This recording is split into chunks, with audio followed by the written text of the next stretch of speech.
Monsieur le directeur général de l'Office national de formation professionnelle, ONFPD, Monsieur le représentant du ministre du Tourisme, Madame, Messieurs les représentants des maires des communes de Guédiawaye, Monsieur le président de l'association de la formation de l'insertion des lutteurs du Sénégal, chers récipiendaires, permettez-moi tout d'abord du maire de la ville de Guédiawaye, M. Aliou Sall, et au nom du conseil municipal de la ville, vous souhaitez la bienvenue à l'hôtel de ville de Guédiawaye. Par ma voix, la ville de Guédiawaye marque son adhésion à cette initiative qui vise à former les lutteurs en perspective d'une insertion durable et de ces derniers dans le tissu économique. À Guédiawaye, la lutte est reconnue comme une activité phare dans l'occupation des jeunes. C'est pourquoi le maire de la ville la maire de la ville sous l'autorité du maire, M. Aliou Sall, magnifie et accompagne ce partenariat entre l'ONFP et l'association Formation Insertion des lutteurs du Sénégal, FIS. Mais également souhaiter une bonne chance aux récipiendaires pour le recrutement suite à cette formation. Je vous remercie de votre aimable attention. Nous ngi lay nuyu monsieur le directeur général di nuyu monsieur le tourisme di nuyu madame messieurs les représentants des maires des communes yi fi teew yëpp di nuyu aussi le président de l'association formation insertion des lutteurs du Sénégal fils monsieur Bandambou. Vraiment ñu ngi leen di nuyu yéen ñëpp ci turu monsieur le maire de la ville de Guédiawaye monsieur Aliou Sall nga xamante ni moo fi bëggoon a teew mais dafa am empêchement moo tax mu yebal ñu fii pour ñu dalal leen fii ci biir hôtel de ville bu Guédiawaye. ci sama kàddu rek ñu ngi leen di sant bu baax di wax ni monsieur le maire lii ngeen di def nii moom gis na ci boppam bu baax ndax am solo gu mu am solo parce que fekk ay ndaw nga war leen a jàppale teg leen ci yoon jox leen métier pour que ñu mën a demal seen bopp ak fi dëkk bi toll ci pandémie bi ñu nekk ak jafe-jafe àdduna ak làmb ji fi mu toll ci ay jafe-jafe lii mënuñu lu dul di ko rafetlu en tant que collectivité locale. ñu ngi leen ciy sant bu baax di ci sant aussi directeur général bi toog ci taxawaayam ak njàmbaaram bu baax di sant partenaire am yëpp nag yi nga xamante ni tey ñoo ko accompagner ci liggéey bi. di nuyu aussi ak lu làmb yëpp yi nga xamante ni ñoo fi teew muy promoteur yeeg amateur yeeg ñëpp daal ñu ngi leen di sant ci turu Aliou Sall. Vraiment di ñaanal ñi nga xamante ni ñoo doon def formation bi bu ñu fi jógee yàlla na leen yàlla ñu am ci doxe fi am liggéey am métier ba mën a jariñ seen bopp jariñ seen i njaboot jariñ Sénégal. di ñaanal aussi ki nga xamante ni moo leen doon formé di ko gërëm bu baax ci lii ñu ngi leen di sant di leen gërëm wasalaam. julli ci Seydina Mohamed sallallahu alayhi wa sallam di nuyu ñi fi teew ñëpp di kontaan lool nag ci bésu tey bii di nuyu kilifa yi nga xam ni ñoom laa fi toogal ñi ñu dalal muy monsieur Aliou Sall maire de la ville bu Guédiawaye ak ki nga xam ni tey moo ko fi teewal mon frère Ablaye Mbaye ñu yàgg xamante ñu ngi koy nuyu ci dal bii ngeen di dal kontaan nañ ci trop di nuyu docteur Souleymane Soumaré mi nga xam ne mooy directeur général ONFP du office national formation professionnelle di suñu partenaire wax dëgg yàlla Ousmane li nga wax yëpp lu mu ñu waxoon rek def na gor la ñu ngi koy gërëm parce que li ma ko wax sànq rek nee naa ko mënoon naa jóge bitim réew ñëw waxtaan ak sama naw sama kilifa yii ba ñu mbébét lii bind ay lettre fu ne waaye bëri na Sénégal ñu bëgg franchement innover mais lettre yi mën nga koy bind ñu classé rek mais keroog ba mu gisee suñu lettre ñu bëgg ànd ak moom ci liggéey bii matul semaine mu tontu ñu wax dëgg yàlla lu mu ñu waxoon mu def ko première rencontre bi dañu ne nañu def convention kon nag bu ko président Macky Sall dénkee lii mu doxal ko kon nag sëñ Abdoulaye daana wax ni gërëm wàññiwul dara kon nag ñu ngi koy sant di ko gërëm di gërëm équipe am yëpp muy madame Ndiaye ñi nga xam ni mooy secrétaire général am nekk nit bu baax moom it ak conseil technique am ak Ramé ñoom bitey ñoom ñëpp ñu ngi leen di gërëm bu baax tamit ñi nga xam ni franchement bi ñu gisee ñu nit ñuy doxal ak formation professionnelle muy ministère formation professionnelle ñoom it ñu teg ci bët parce que ku gis lu baax franchement bëgg ci teg tànk bëgg ci teg sa tànk kooku tamit am na solo bi ñu gisee waa ministère de la formation professionnelle di doxal ñu kontaan ci le ministre ci boppam mu contacté ma muy Alioune Sarr ministre du tourisme et des transports aériens ne li ngeen di def ak waa office national formation professionnelle di ko doxal bu baax tamit ak waa direction de l'emploi muy Modou Fall franchement kontaan naa ci bëgg naa ñëw wàllu si ma kontaan ci lool ñoom it ñu ñëw tey mu yabal fi son chef de cabinet Aliou Diouf ak son conseil technique Abdoulaye Gueye di kontaan bu baax ci waa axlu làmb tey dañ fay teew ci suñu papa Bassirou Babou ku ne xam na ni c'est le président des ménagers du Sénégal ñu ngi kontaan ci moom ndax ku bëgg làmb la ku koy dund la kon nag ñu ngi bëgg ci teewaayam di kontaan ci ki fi teewal le président des écuries et des écoles de lutte Malick Gningue mooy Aliou Ba moom dafa bokk ci FILS kon nag mi ngi fi teew tout ce qui est école de lutte et écurie moom lañ ko jox mu téye ko ba pare représenté bi aussi Malick Gningue di kontaan suma frère Amadou Cissé bu ANAMO franchement lii ñoom ñoo ko njëkk a tàmbali bu Maodo Malick Mbaye nekk suñu président comité formation insertion mi ngi nii toog di kontaan trop aussi franchement ci waa Axlu Lamb ak association FILS bi may àndal di kontaan ci Mbaye Diallo c'est le président des entraîneurs du Sénégal ci début bi la ba léegi mi ngi ànd ak ñun fu ñu dem mu ànd ak ñun mi ngi nii toog di kontaan nag ci gor yi may àndal parce que da nga ne dafa metti woon mais après daf ci am ñoo xam ne dañ cee jàpp boobu ba léegi man bu doon Bamba rek du ma dem mais di kontaan ci te yàlla sant Seydina Muhammad sallallahu alayhi wasallam sant sama ñaari waajur sant sëñ Abdou Karim Mbacke borom maxim axlaa sant sama sëriñ Ablaye Wade di sant nag président Macky Sall di sant nag monsieur le maire Aïdi Sall xam nga ñun di sant nag DG fi toog yëpp ñoo ngi leen sant kenn ku nekk si sa tur ak si sa sant di sant nag ba mu bu baax a baax a baax a baax a baax a baax a baax ndax moom lu mu def nii dafa nekk loo xam ne lu daw yaram la Macky Sall énergie boobu muy wax bu yeboo buy jàpp na jàpp ba mu mbub te ba ko neexoon dem Italie ñëw di lijjanti boppam kese ak ay njabootam mais dafa loolu dafa gis situation mbëri fu mu toll moom mooy leen tëggalu samay copains yoo xam ne intime Kër Massar Boune yaa am rek ay ñoom Amadou Camara ak yeneen ak yeneen commencement ba fin dama ko fekkee kon ba bu ba bàyyi lépp ñu jàppale mbëri man ñun mbëri mënuñu lu dul di ko sant di ko gërëm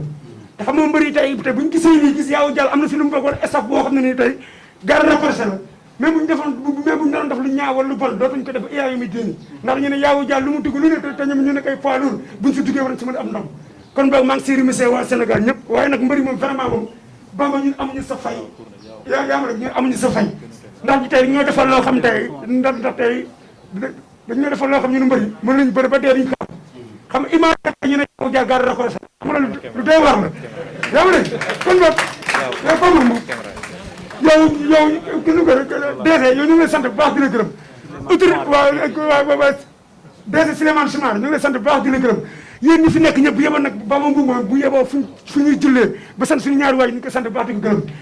suñu DG suñu maître bi ma Matar Diop vraiment ku baax la bëgg naa ngeen jàppale ko baax a baax man diplôme yi moom wax dëgg sama su ma jotee sama personne xam naa ne su ma xëyee moom su ma demee moom kër pala moom tabla woon ne réew ba tudd suuf mais am na la sax sant yàlla maa ngi ñaan yàlla Macky Sall réew mi nga xam ne gàtt na ko yal na ko oyofal si xol bu sedd guy monsieur le maire nag maa ngi koy ñaan yàlla yal na ko yàlla jàppale bu baax a baax si daraja Seydina Muhammad sallallahu alayhi wasallam di ñaanal Bamba Mbuub liggéeyam bi ngeen xam ne soobu ngeen ko yàlla na si yàlla si solo yàlla sàggale si man nag mënu maa wax ndax xam nga am yow su ma ko waxee sax bu yàgg day ëpp mais nag maa ngi remercier bu baax kenn ku nekk si tur sant di ñu nag Père Mbaye Gueye nga xam ne ñoom si liggéey bi ku nekk bëgg Père Mbaye Gueye ñu ngi koy sant bu baax ak Père Balla Gaye 2 Père Balla Gaye 2 ñoom dafa feebar man nag bu doon sama tey wax monsieur le maire bu ngeen nga waxoon na ko monsieur le maire mu jàppale Père Balla Gaye 2 mu jàppale wàlla lu mu ne Père Mbaye Gueye ndax Père Mbaye Gueye asama damaa jum koy Père Balla Gaye 1 yaa ma ne mu jàppale Père Mbaye Gueye ndax dafa feebar ndax temps nit ñi dañu la ànd ay suma fu ne ñu daan ànd ba njaareem kon donc bu ñu amee ku mel noonu mu feebar kon donc yéen maa ngi leen dégg ngeen jàppale ko mais ba ma mbuy nii moom bëgg naa président jàppale ko ndax mënu maa wax ndax sama xol bu seddee bu yàgg sax mën naa wax ëpp fekk ëpp la la sama kon donc yéen maa leen ñaan yàlla si yow li ñu nekk la leen nag mais dama bëgg am ñu jël mbëri wutal leen liggéey après su boobaa xam nga confirmation boo xasee am rek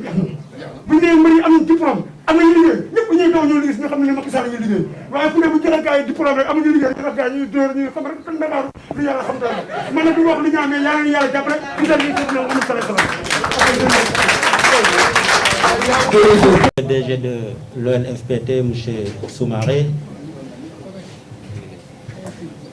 Monsieur le président des fils, mon cher Bamba,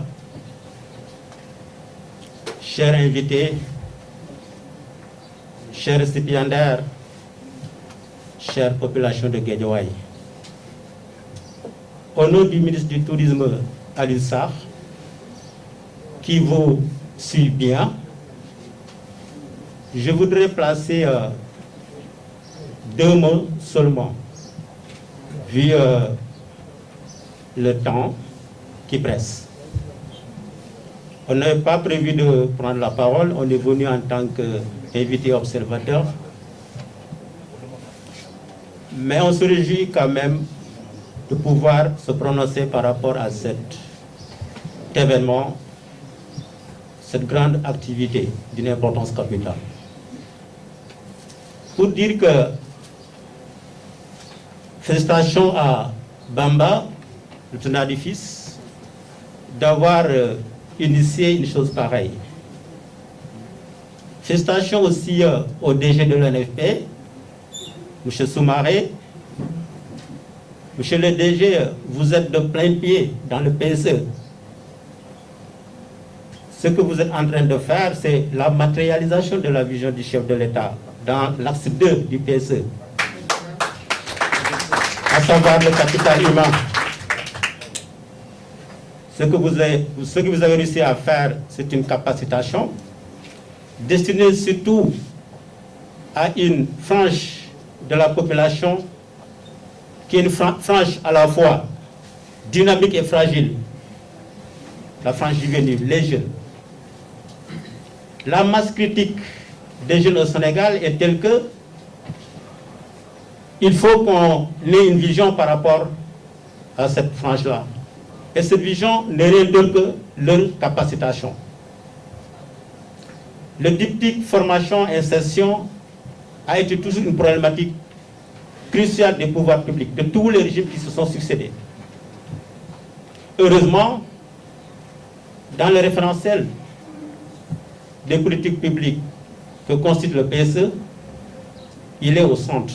le capital humain, l'éducation, la formation, etc. Et c'est ce capital humain-là qui est le véritable porteur d'une croissance économique. Donc c'est ça que je voudrais dire à l'endroit du DG pour le féliciter par rapport à ça. Féliciter aussi Bamba, je l'ai dit tout à l'heure, d'avoir eu le courage de faire un comeback, de revenir dans son cher pays pour essayer de mettre la main à la pâte qui consiste à mobiliser les jeunes autour d'un idéal, un idéal de développement, un idéal économique, via les sports, qui est une activité extrêmement noble.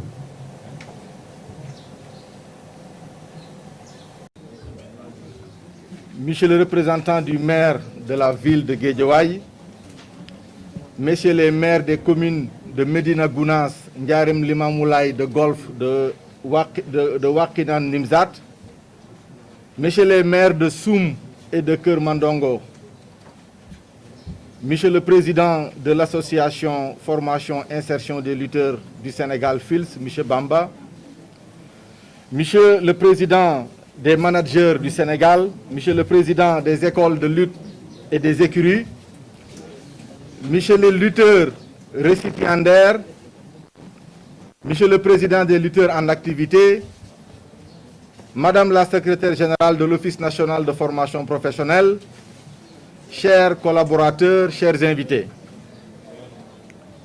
Rendons grâce à Dieu de nous permettre de nous retrouver pour célébrer ce que l'on peut appeler une révolution dans le monde de la lutte et celui de la formation professionnelle au Sénégal. Et cela, l'Office national de formation professionnelle, que j'ai la chance de diriger grâce à son Excellence le Président Macky Sall, le doit à l'ingéniosité de l'association Formation Insertion des lutteurs du Sénégal, avec à sa tête son leader, Cheikh Ahmadou Bamba Mboup. Lutteurs, vous êtes les champions de notre sport national, le sport le plus populaire de notre pays. Vous êtes les champions du passé. Vous êtes les champions du présent et l'Office national de formation professionnelle fera de vous les champions du futur, s'il plaît à Dieu. Et demain, c'est aujourd'hui et maintenant. En vous formant sur les techniques en garde rapprochée, l'ONFP et FILS opèrent un changement de paradigme dans la perception des pratiques de ce sport. Nous vous avons professionnalisé en seulement 11 jours. Nous l'avons fait gratuitement grâce à la volonté de son Excellence le Président Macky Sall et par le biais du ministre Dame Diop, le ministre de l'Emploi, de la formation professionnelle et de l'artisanat. Je ne reviendrai pas sur les aléas qui rythment votre carrière de sportif de haut niveau. Les blessures, l'âge de la retraite sportive et surtout l'après-carrière souvent précaire. Avec l'ONFP, on ne vous regardera plus de la même manière. Vous l'avez même affirmé dans vos témoignages dans le film que nous venons de voir. Bamba ñu ngi lay nuyu di la ziar di la ñaanal jàmm. salaamaaleykum Babacar maa ngi leen di nuyu di leen ziar di nuyu presse bi fi teew yëpp di taxaw ak sama frère di Souley directeur général ONFP office national formation professionnelle di Souleymane Soumaré ñu ko jiite di am kontante tey ndax ñun man Bamba Cheikh Ahmadou Bamba Mboup di président association FILS formation insertion des lutteurs du Sénégal comme ni ñu ko waxee rek ndaw laa bu demoon bitim réew daani sama doole bi ma fa demee yàlla def ma bëgg métier garde corps rapproché bi ma demee agence bi nga xam ni fa laa bëggoon liggéeyee ñu ne ma mën nañ laa jël mais il faut nga am formation professionnelle ba pare ndax nit ki mënoo ñëw dugg ci liggéey rek te xam amoo ci formation bi ma amee formation bi yàlla def ma def fay at bi ma fa defee at dañ leen tukki jom la waaye ñibbi si fulla la yàlla def ma nekk nitu làmb bëgg làmb ndax boo juddoo Fass màggee Parcelles di doomu Bawol làmb da nga koy bëgg bi ma ñëwee nekk un promoteur de lutte commencé tëgg ay làmb mais ci biir loolu ma dem ba seet ni ba saytu xale yi bëri nañu mais bëgg nañu bëri mais ñu ci bëri dañuy entraîner mais amuñu làmb te nit ki bu fekkee ni ñu ngi entraîner bëriwul te amul métier mën naa indi ay yeneen difficulté ci moom. lan mooy motivation bi. mooy yàlla wërsëgal ñu son excellence le président Macky Sall wóolu ñu dénk ñu kuréel boo xam ni kuréel bu am solo la si wàllu développement muy office national de formation professionnelle bi mu ñu ko dénkee itam ñu am ay mission yi mooy fexe ba lu ñuy wax capital humain maanaam ndaw ñi ak képp koo xam ni askanu Sénégal nga bokk ñu fexe ba tàggat la ba boo bëggee am liggéey nga mën a am sa métier mais ci kaw compétence boobu nag nga xam ni moom la ONFP di joxe moo indi suñu lëkkaloo ak association FILS may nuyu suma xarit Bamba au passage ci gis-gisam ak itam ci ay objectif am ak ci ambition am. Ndiaga Dolé maa ngi lay bëggee. waaw Babacar maa ngi lay sant bu baax. yow tamit am nga diplôme de. waaw gis nga am nañ diplôme wax dëgg yàlla ndax xam nga rek dañoo def formation bi tamit moo doon jox ñu suñ diplôme quoi oui. lii noo ko gisee. waaw avancement ak sant yàlla rek wax dëgg yàlla ndax tamit yombul ndax formation bi wax dëgg yàlla métti na métti boo xamante ne góor yàlla rek moo koy def waaw tar na quoi mooy loolu mais sant rek yaa ma gën a xam waaw gis nga yaa ma gën a xam di bëgg si waa Leewtoo yëpp.